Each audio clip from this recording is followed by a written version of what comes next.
Break के बाद आप सभी का स्वागत है। चलिए बात कर लेते हैं छत्तीसगढ़ की खबरों की। कांग्रेस सांसद राहुल गांधी की भारत न्याय यात्रा आज छत्तीसगढ़ में प्रवेश करेगी। यात्रा आज शाम ओडिशा से रायगढ़ पहुंचेगी। यात्रा के स्वागत की तैयारियों में कांग्रेस जोर शोर से जुटे हुए हैं, वहीं सियासत भी तेज हो रही है। देखिए रिपोर्ट।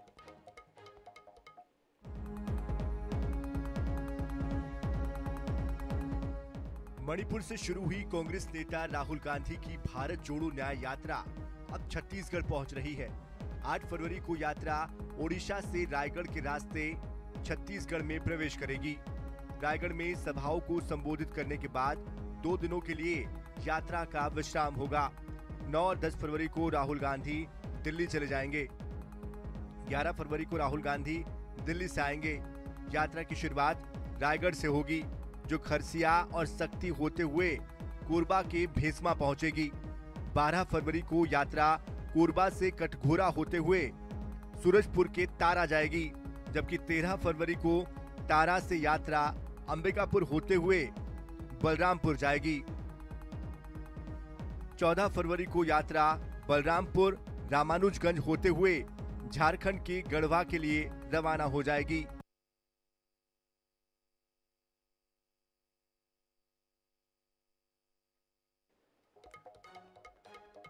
तो कांग्रेस सांसद राहुल गांधी की भारत जोड़ो न्याय यात्रा आज छत्तीसगढ़ में प्रवेश करेगी और न्याय यात्रा ओडिशा से होते हुए रायगढ़ पहुंचेगी। इस दौरान रेंगाल पागली में राहुल गांधी का भव्य स्वागत किया जाएगा। बता दें कि न्याय यात्रा के तहत राहुल गांधी करीब 5 दिनों तक छत्तीसगढ़ के दौरे पर रहेंगे। हालांकि राहुल गांधी के दिल्ली जाने के चलते 9 और 10 फरवरी को यात्रा विराम होगा और 10 फरवरी को फिर से रायगढ़ पहुंचकर यात्रा शुरू करेंगे। वहीं पीसीसी चीफ दीपक बैज ने INS 24/7 से बातचीत के दौरान कहा कि राहुल गांधी की न्याय यात्रा को लेकर कांग्रेस में जबरदस्त उत्साह है। साथ ही उन्होंने भाजपा पर जमकर निशाना साधा। राहुल गांधी जी भारत जोड़ो न्याय यात्रा को लेकर आए। यहाँ पे दौरे को लेकर पीसीसी अध्यक्ष दीपक बैज जी हैं। सर, राहुल गांधी दौरे पे आए, क्या तैयारी? हमारे नेता माननीय राहुल गांधी जी कल 8 तारीख को उड़ीसा से छत्तीसगढ़ एंट्री कर रहे हैं और ये जो स्थल है, हम लोग का पहला कार्यक्रम रहेगा झंडा हस्तांतरण। उड़ीसा की हमारे पीसीसी छत्तीसगढ़ पीसीसी को झंडा हस्तांतरण करेगा। फिर वो झंडा लेके हम छत्तीसगढ़ बॉर्डर तक 14 तारीख तक हम जाएंगे। इस तरह से कल झंडा हस्तांतरण कार्यक्रम है और कल स्वागत है, ऐतिहासिक स्वागत रहेगा। इसके लिए जबरदस्त हमारे कार्यकर्ता और नेता तैयारी कर रहे हैं और स्वागत ऐतिहासिक रहेगा और छत्तीसगढ़ में ऐतिहासिक माननीय राहुल गांधी जी का स्वागत रहेगा। रूट चार्ट की बात करते हैं, किस तरह से रूट चार्ट बनी है? कल तो एक ही प्रोग्राम रहेगा, फिर वापस जाएंगे हमारे नेता माननीय राहुल गांधी जी। फिर उसके बाद कल 9 और 10 को 2 दिन फिर गैप रहेगा, लेकिन 11 से फिर रायगढ़ से शुरुआत करेंगे। रायगढ़ से खरसिया, खरसिया से सक्ती, फिर सक्ती से कोरबा भैंसवार, फिर स्टे रहेगा। 11 को 12 को भैंसवार से फिर हम जाएंगे सूरजपुर स्टे रहेगा। सूरजपुर के बाद फिर 12-13 को हम जाएंगे सीधा अंबिकापुर। 14 को हम फिर अपने बॉर्डर फिर हम लोग क्रॉस करके झारखंड की ओर जाएंगे। तो इस तरह से हर दिन जबरदस्त तैयारी रहेगा। हर जिलों में जबरदस्त तैयारी चल रही। इससे कार्यकर्ता और लोगों में उत्साह है कि हमारे नेता को मिलने के लिए और जनता के बीच में सीधे ये न्याय यात्रा को लेके जाएंगे। ये थे पीसीसी अध्यक्ष दीपक बैज जी, जिनका कहना है कि तैयारी पूरी हो चुकी है। मैं अमित गुप्ता, INS न्यूज, रायगढ़। इधर छत्तीसगढ़ विधानसभा में बुधवार को कोल परिवहन में भ्रष्टाचार का मुद्दा जोर शोर से फिर से गूंजा। भाजपा विधायक राजेश मूणत ने ध्यानाकर्षण के जरिए यह मुद्दा उठाया, जिस पर सीएम विष्णुदेव साय ने सदन में पूर्ववर्ती सरकार द्वारा बदले गए नियमों को निरस्त करने का बड़ा ऐलान कर दिया है। क्या है पूरा मामला, देखिए इस रिपोर्ट में।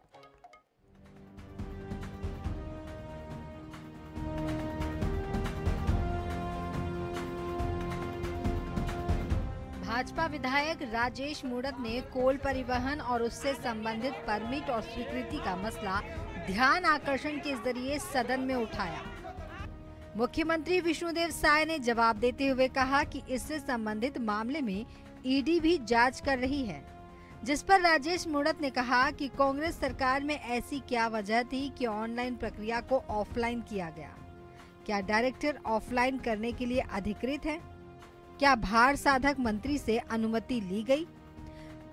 मुख्यमंत्री ने कहा कि तात्कालिक संचालक समीर बिश्नोई ने 2020 में नए निर्देश दिए थे, जो जेल में हैं। वहीं राजेश मूणत ने कहा कि 5 सालों में नए तरीकों से भ्रष्टाचार किया गया। क्या ये केस सीबीआई को सौंपा जाएगा? और ऑफलाइन प्रक्रिया को ऑनलाइन करेंगे, जिस पर मुख्यमंत्री ने कोयला परिवहन व्यवस्था को ऑफलाइन से ऑनलाइन करने की घोषणा की। पिछली सरकार में खनिज विभाग द्वारा एक आदेश जारी हुआ था संचालक के द्वारा 15 जुलाई 2020 को, और इस आदेश के द्वारा ये व्यवस्था दी गई थी कि जिले के खनिज अमले द्वारा ई परमिट का भौतिक सत्यापन करने के बाद ही ई ट्रांजिट पास जारी किया जा सकेगा। सरकार पारदर्शिता, भ्रष्टाचार मुक्त एवं सुशासन को ध्यान में रखते हुए उक्त 15 जुलाई 2020 के कानून को निरस्त किया है और पूर्ववर्त ऑनलाइन टीपी जारी होगा। पूरे सिस्टम में गड़बड़ी थी, उसको ठीक करने का माननीय मुख्यमंत्री जी ने आज विधानसभा में घोषणा की है। मैंने सीबीआई जांच की मांग की थी, लेकिन मुख्यमंत्री जी ने कहा लोकल स्तर में पूरी व्यवस्था ठीक होगी। मैं मुख्यमंत्री प्रति आभार व्यक्त करता हूं। और छत्तीसगढ़ जो एक कलंक का टीका लेकर के पूर्व सरकार का चल रहा था, जो पूरे प्रदेश में ईडी को लेकर के दुनिया की कहानी थी, और जिस प्रकार से अवैध परिवहन के नाम पर करोड़ों की लेन देन हुई, आज उससे मुक्ति मिलेगी, मुझे पूर्ण विश्वास है। कोल परिवहन की प्रक्रिया को पुनः ऑफलाइन से ऑनलाइन किए जाने का फैसला सरकार ने लिया है। इस फैसले पर कांग्रेस ने कहा है कि कोल परिवहन की प्रक्रिया ऑफलाइन करने से राजस्व में बढ़ोतरी हुई है, तो इसमें घोटाला कैसे हो गया है? सत्ता पक्ष इस तरह के आरोप लगाकर विपक्ष को बदनाम कर रही है। यदि घोटाला होता तो फिर राजस्व में वृद्धि कैसे होती? सबसे पहली बात तो पहले उस तथ्य की जांच करा ले कि जिस हिसाब से आपने वहाँ पर कोल आवंटन में घोटाले की बात कही है, वो पूरा तथ्य आप प्रामाणिकता के हिसाब से प्रामाणिकता के तौर पर निकाल लीजिए। अगर उसमें लगता है आपको कहीं पर गलत हुआ है तब फिर प्रमाणित कीजिए। लेकिन सरकार ने 5 साल में क्या की है, उस 5 साल के आधार पर सारी चीज़ें तय करते हैं, उस हिसाब पर प्रश्न लगाते हैं। लेकिन यदि उसमें राजस्व में वृद्धि हुई है तो कहाँ पर घोटाला हुआ है? भाजपा ने विपक्ष में रहते हुए कोल परिवहन में भ्रष्टाचार का मुद्दा जोर शोर से उठाया था। इसकी शिकायत की जांच करते हुए ईडी ने कई नामजद एफआईआर दर्ज की, तो वहीं कई आईएएस जेल की सलाखों के पीछे हैं। वहीं अब बीजेपी सरकार ने कोल परिवहन में पारदर्शिता लाने की व्यवस्था को ऑफलाइन से ऑनलाइन कर दिया है। अब देखने वाली बात होगी कि इस फैसले से कोल परिवहन में भ्रष्टाचार पर लगाम लगने में कितनी सफलता मिलती है। स्वप्निल गौरखेड़े, INS 24/7 रायपुर।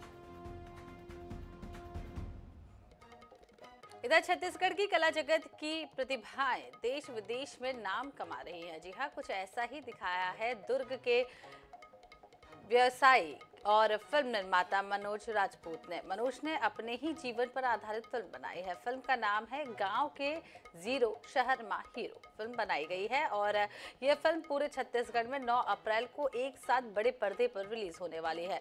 बता दें कि यह फिल्म 5 भाषाओं में प्रसारित होगी और फिल्म को लेकर मनोज राजपूत ने INS 24/7 से खास बातचीत की है, जिसमें उन्होंने क्या कुछ कहा है, चलिए आपको सुनाते हैं। जीरो लेकिन शहर का हीरो, ये हम कोई आपको वाक्यांश या कोई कहानी नहीं सुना रहे हैं। एक फिल्म आई है मनोज राजपूत की। ग्राम खजरी धौरा भाटा से लगा हुआ धमदा के एक गांव से किसान परिवार से निकलते हैं मनोज राजपूत। शहर में आते हैं, मोहन नगर क्षेत्र में रहते हैं, किराए के मकान में रहते हैं, संघर्ष करते हैं, साथियों का पूरा समूह बनाते हैं। गांव के लोग समझते हैं कि तो हमारे गांव के लड़का है, कैसे क्या करेगी, यानी गांव में जीरो जनरेशन से वो आके शहर में हीरो हो गए। अब पिक्चर आई है उनकी, आप पहले गांव के जीरो और शहर में हीरो को देख लीजिए। निर्माता मनोज राजपूत, निर्देशक उत्तम तिवारी, कार्यकारिणी निर्माता, डिजाइनर, बाकी सबका नाम लिखा हुआ है। और हमारे साथ हीरो है मनोज राजपूत साहब। चर्चा करते हैं। नाम कैसे सूझा भी आपको, वहीं शुरू करते हैं। देखिए, मैं आपको बताना चाह रहा था कि गांव का जीरो और शहर में हीरो, ये पूरा फिट बैठता है मेरे ऊपर, क्योंकि मैं गांव में था, स्थितियाँ बहुत कमज़ोर था और मैंने स्ट्रगल किया और शहर में अपना एक जगह बनाया। और जैसा भी है, जो परिस्थितियाँ आज बनी हुई हैं, लोग व्यापार के क्षेत्र में मेरी एक पहचान बना, तो स्वाभाविक है मैं रियल इस्टेट का हीरो तो हूँ, तो ये दोनों टाइटल को मैंने महसूस किया और मैं ये नाम खुद से दिया मैं कि मैं गांव में जीरो, गांव का जीरो और शहर में हीरो। ये मेरी सोच था और मैंने वो टाइटल को मैंने इस मूवी के माध्यम से पूरा वो टाइटल को मैं सामने रखा। हर कहानी के कहीं ना कहीं एक संघर्ष होता है, परेशानी होती है। आपने जीवन में जब वहाँ से यहाँ तक शहर में, तो शुरुआत में किन किन कठिनाइयों का, कैसे कैसे परेशानियों को आप सामना की और यहाँ तक पहुँचे? मैं जब गांव में रहता था तो परिस्थितियाँ बहुत खराब भी था और मैंने कभी भी जीवन में ये नहीं सोचा कि परिस्थितियाँ जब खराब होता है तो आगे नहीं बढ़ सकता। सिर्फ मेरे पास पाने का पूरा कुछ था और खोने का मेरे पास कुछ था ही नहीं। तो मैंने कोशिश किया कि यार क्यों नहीं मैं इस कार्य क्षेत्र को मैं बहुत अच्छे से कर सकूं, क्योंकि परिस्थितियां कमज़ोर होने के कारण मैं पढ़ाई लिखाई नहीं कर पाया। शहर में आया, प्राइवेट काम किया, करीब 6 साल इंदिरा मार्केट में घड़ी की दुकान में मैंने काम किया। मुझे उसके बाद मैंने रियल इस्टेट को मैं चुना, रियल इस्टेट मैंने भाग लिया और धीरे धीरे करके आज 15 साल में रियल इस्टेट में एक पहचान बना। तो कहीं ना कहीं था कि जब मैं गांव से जब मैं निकला था तो ये सोच के निकला था कि मैं गांव में तब वापस आऊँगा जब मैं शहर से कुछ बन के आऊँगा। ये मेरा, ये बोले प्रॉमिस बोले जाए या कसम बोला जाए या वादा बोला जाए, मेरा एक सोच था। और मैंने वैसी 15 साल के बाद जब मैं गांव गया तो बिल्कुल ऐसा था कि मेरे सपने तो साकार हुए, लेकिन मुझे लगा कि गांव के जो हालात था उसको मुझे सुधारने की कोशिश था। तो मैंने भरपूर कोशिश किया गांव को, और मैं एक अच्छी पहचान मेरे गांव के आसपास ग्राम खजरी है जहां मेरा जन्मभूमि है, मेरा बचपना बीता है। आज भी मैं बहुत लगाव में हूं, जुड़ा हुआ हूं और तीज त्यौहार बहुत सारे रहते हैं जो मेरे साथी है, जो मेरे बुजुर्ग हैं जिनके साथ मैं बैठता था। आज भी मैं उनका बोला जाए तो जितना भी ऋणी हूँ उनके साथ, वहीं उसी जन्मभूमि में उसी मिट्टी से मैं खेल पढ़ के आज यहाँ मैं अपना कर्मभूमि दुर्ग में मैं अपना जगह बनाया। हमेशा देखते हैं आप, हम लोग लगभग 10-15 सालों से आपको जान रहे हैं, हमेशा खर्चा कम रहता है, चर्चा ज़्यादा रहता है। आपका विरोधी बहुत है आपके, उनके लिए क्या कहना चाहेंगे? नहीं, उसका एक मेन बहुत अच्छी बात आपने सवाल किया। उसका एक बहुत बड़ा अच्छा उद्देश्य है कि जब आदमी काम करता है ना तो स्वाभाविक है नाम होता है। अब जब नाम होता है तो नाम दो तरह की होता है, या तो अच्छा नाम होता है या तो बुरा नाम होता है। लेकिन जिनकी जो जैसे दृष्टि वैसे सृष्टि। अब एक आदमी अगर वो निगेटिव सोचता है तो मेरे बारे में निगेटिव ही बात करेगा, और एक व्यक्ति अगर मेरे बारे में पॉजिटिव बोलता है, सोचता है तो पॉजिटिव बात करते हैं। नजरें सबके अलग है, तो काम क्यों कैसा करना है उसके बारे में ज़्यादा मैं फोकस करता हूँ। मैंने कभी नहीं बोला कि मैं यहाँ तक पहुँचना है। मैं काम को फोकस करता और काम करते करते करते करते उस मंजिल तक पहुँच जाता। मुझे खुद को नहीं पता था कि मैं यहाँ तक पहुँचूँगा, और हमेशा लक्ष्य मेरे सामने रहते। एक और आपको बताना चाह रहा था कि मैं समय के पहले कि कोई टारगेट रखता है कि 10 साल तक, तो मैं 10 महीने में अपने टारगेट को पूरा करके मैं वहाँ तक अचीवमेंट पार कर लेता हूँ। तो स्वाभाविक है कम समय में जब ग्रोथ करोगे तो बहुत लोगों को मतलब या तो समझ में नहीं आता या तो निगेटिव बोलेंगे, तो मुझे कोई फर्क नहीं पड़ता। और उसको मैं बहुत बहुत धन्यवाद देता हूँ। जो मेरे बारे में चर्चाएं तो करते हैं, वो मेरी बोला जाए या तो मेरे हौसले बढ़ाते हैं, या मेरी जो कमजोरी है उसको मैं सामने ले आता हूँ। छत्तीसगढ़ के मतलब बहुत एक बड़े काम होते हैं कि प्राइवेट नौकरी पर आप अदर राज्य से जाते हो।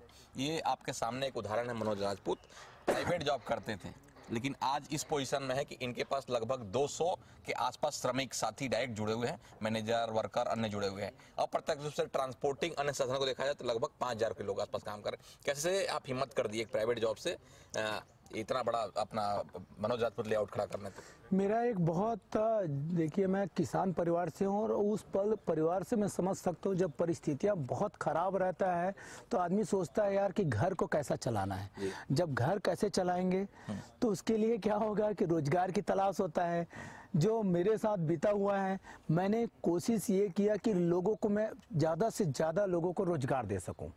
ये मेरा पहले मोनो था और मैं आज भी मेरा आगे फ्यूचर में बहुत ज़्यादा एक फोकस है।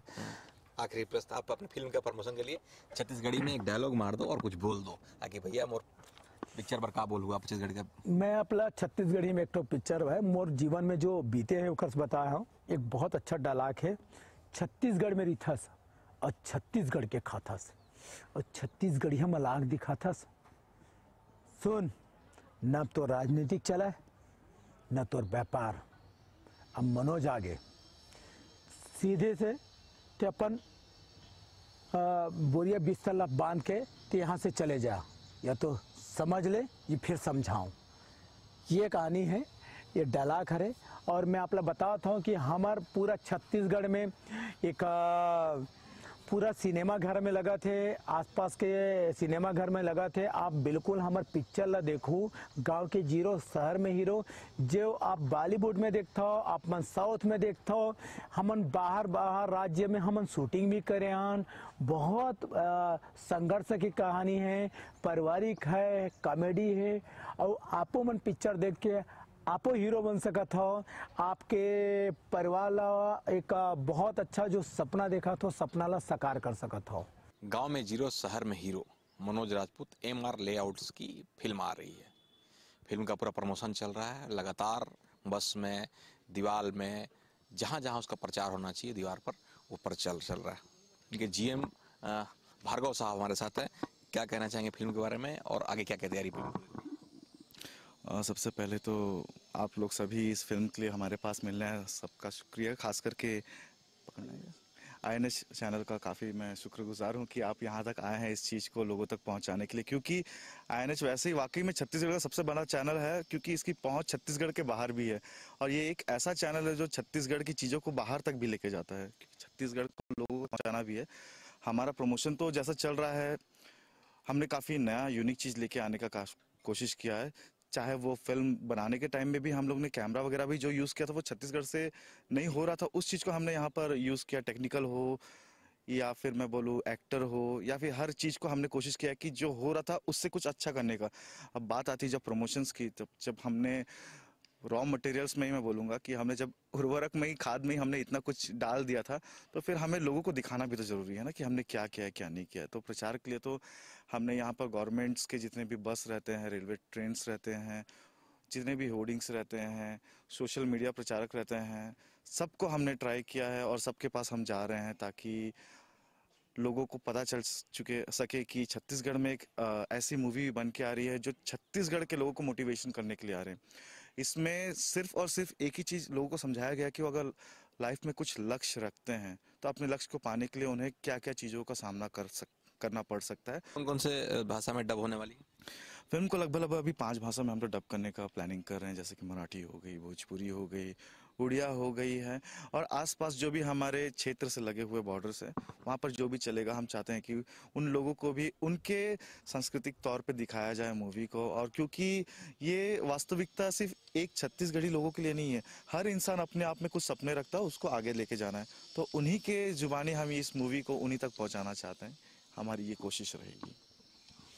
आप भी फिल्म आए देखें, फिल्म कैसी है, छत्तीसगढ़ की संस्कृति कैसी है, कैसे एक लड़का मेहनत के यहाँ तक आ सकता है। तो आप भी इस पॉजिटिव फिल्म को देखकर कहीं ना कहीं प्रचार प्रसार के माध्यम से अपने बच्चों को जीवन में उतार सकते हैं। दुर्ग से कैमरे से प्रदीप राव के साथ आनंद ओझा। और इसी के साथ इस बुलेटिन में फिलहाल इतना ही। आगे देखेंगे हमारा खास कार्यक्रम सितारों की चाल।